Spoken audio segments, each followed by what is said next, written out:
기도하고 사도행전 19장 읽겠습니다. 참 좋으신 아버지 하나님, 부족하고 연약한 저를 쓰셔서 하나님이 거룩한 일에 사용하시니 감사합니다. 말씀을 읽을 때, 들을 때 성령님 우리 위에 충만함을 부어 주시옵소서. 예수님 이름으로 기도드렸습니다. 아멘. 사도행전 19장. 아볼로가 고린도에 가 있는 동안 바울은 높은 지역을 거쳐 에베소에 이르렀다. 거기서 몇몇 제자들을 만난 바울은 먼저 이런 말부터 꺼냈다. 여러분이 믿을 때 성령을 받았습니까? 여러분은 하나님을 머리에만 모셨습니까? 아니면 마음에도 모셨습니까? 그분이 여러분 안에 들어오셨습니까? 성령이라니요? 하나님이 우리 안에 계신다고요? 그런 말은 처음 듣습니다. 그럼 세례는 어떻게 받았습니까? 바울이 물었다. 요한의 세례를 받았습니다. 아, 그렇군요. 바울이 말했다. 요한은 자기 뒤에 오실 분을 받아들이도록 사람들을 준비시키기 위해 세례를 베풀었습니다. 그 세례는 과거와는 전혀 다른 삶을 살라는 요청이었습니다. 뒤에 오실 분은 바로 예수이셨습니다. 여러분이 요한의 세례를 받았다면 이제 진짜 세례인 예수를 맞을 준비가 된 것입니다. 그들은 참으로 준비되어 있었다. 그 말을 듣자마자 그들은 주 예수의 이름으로 세례를 받았다. 바울이 그들의 머리에 손을 얹자 성령께서 그들 안으로 들어오셨다. 그때부터 그들은 방언으로 하나님을 찬송하고 하나님께서 하신 일들을 이야기했다. 그날 거기 있던 사람들은 모두 12명 정도였다. 그 후 바울은 곧바로 회당으로 갔다. 그는 석 달 동안 자유로이 회당에 드나들며 최선을 다해 하나님 나라의 일을 생생하고 설득력 있게 제시했다. 그러나 그때 그들 가운데 일부가 그리스도인의 생활 방식에 대해 악한 소문을 퍼뜨리는 바람에 회중 사이에 저항이 생기기 시작했다. 바울은 제자들을 데리고 그곳을 떠나 두란노 학교를 열고 날마다 거기서 강론했다. 그는 2년 동안 그 일을 하면서 아시아에 있는 모든 사람, 유대인뿐 아니라 그리스 사람들까지 주의 메시지를 들을 수 있도록 충분한 기회를 주었다. 난데없이 나타난 마술사들. 하나님께서 바울을 통해 강력하고도 비상한 일들을 행하셨다. 그 소문이 퍼지자 사람들은 바울의 살에 닿았던 옷가지, 곧 손수건과 목도리 같은 것을 가져다가 병자들에게 대기 시작했다. 그것을 대기만 해도 병자들이 깨끗이 나았다. 귀신을 축출하며 떠돌아다니는 몇몇 유대인들이 마침 시내에 와 있었다. 그들은 그 모든 일이 바울의 쓸쓸련히 생각하고 그 일을 자기들도 한번 해보았다. 그들은 악한 귀신의 피해를 입은 사람들에게 주 예수의 이름을 대면서 말했다. 내가 바울이 전하는 예수로 너희에게 명한다. 유대인 대제사장인 스게와의 7 아들도 어떤 사람에게 그렇게 하려고 하자 악한 귀신들이 이렇게 대받았다. 내가 예수도 알고 바울도 들어보았지만 너희는 누구냐? 그때 귀신 들린 자가 포악해지더니 그들에게 뛰어올라 그들을 마구 때리고 옷을 찢었다. 그들은 옷이 벗겨진 채 피를 흘리면서 있는 힘을 다해 달아났다. 곧 이 일이 에베소 전역에 있는 유대인과 그리스 사람들에게 알려졌다. 이 일의 배후와 중심에 하나님이 계시다는 인식이 퍼져나갔다.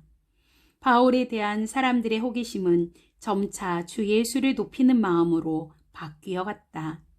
그렇게 믿게 된 많은 사람들이 자신의 정체를 밝히고 은밀히 행하던 마술에서 완전히 손을 뗐다. 온갖 종류의 마술사와 점쟁이들이 마술책과 주술책을 가지고 나타나서 그것들을 전부 불태워버렸다. 어떤 사람이 그 값을 계산해 보니 은화 5만이나 되었다. 이제 에베소에서 주님의 말씀이 최고이자 대세인 것이 분명해졌다. 아데미 여신. 이 모든 일이 있고 나서 바울은 마케도니아와 아가야로 이동했다. 거기서 그는 예루살렘으로 갈 때가 되었다고 판단했다. 그는 이제 나는 로마로 갑니다. 내가 로마를 꼭 보아야겠습니다. 하고 말했다. 그는 자신의 조력자 가운데 디모데와 에라스도 두 사람을 마케도니아로 보내고 얼마 동안 아시아에 머물면서 남은 일을 마무리했다. 그러나 그가 떠나기 전에 이 돌을 두고 큰 소동이 벌어졌다. 데메드리오라는 은세 공인이 아데미 여신의 신당을 제작하는 일을 했는데 사업이 번창하여 많은 장인을 두고 있었다.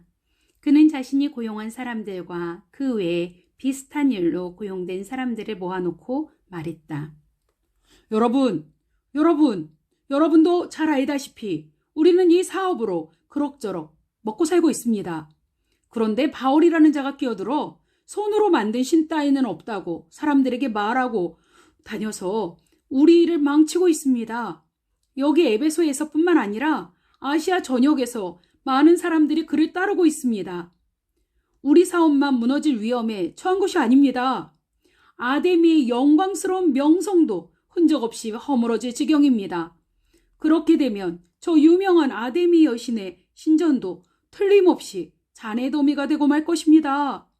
온 세상이 우리 아데미를 숭배하고 있으니 이것은 단순히 한 지역만의 문제가 아닙니다.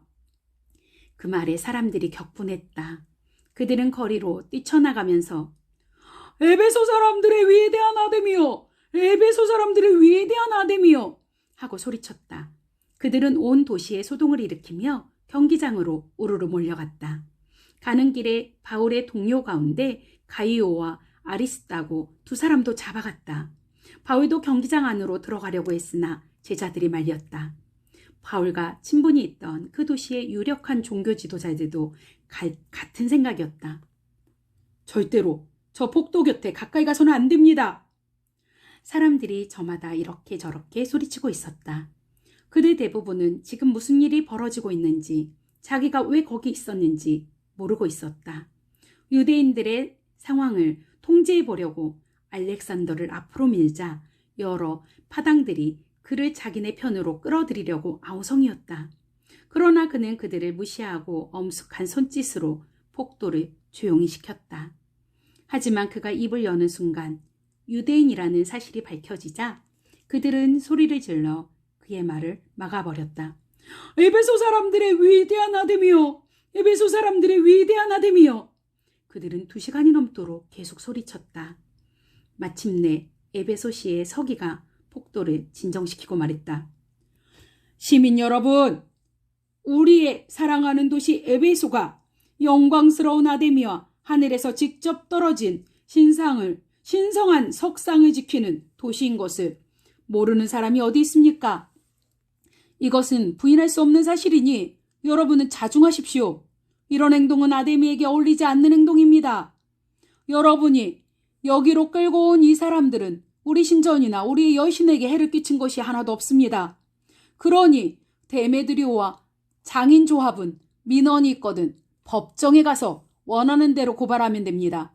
그 밖에 고충이 있거든 정기 시민회의에 상정해서 해결하도록 하십시오. 오늘 벌어진 일은 변명의 여지가 없습니다. 여러분은 지금 우리 도시를 심각한 위험에 빠뜨리고 있습니다. 로마가 폭도를 곱게 보지 않는다는 사실을 잊지 마십시오. 그렇게 말하고 그는 사람들을 집으로 돌려보냈다. 아멘. 기도하겠습니다. 하나님 아버지, 너희가 믿을 때 성령을 받았느냐? 하나님을 머리로만 믿느냐? 마음으로 믿느냐?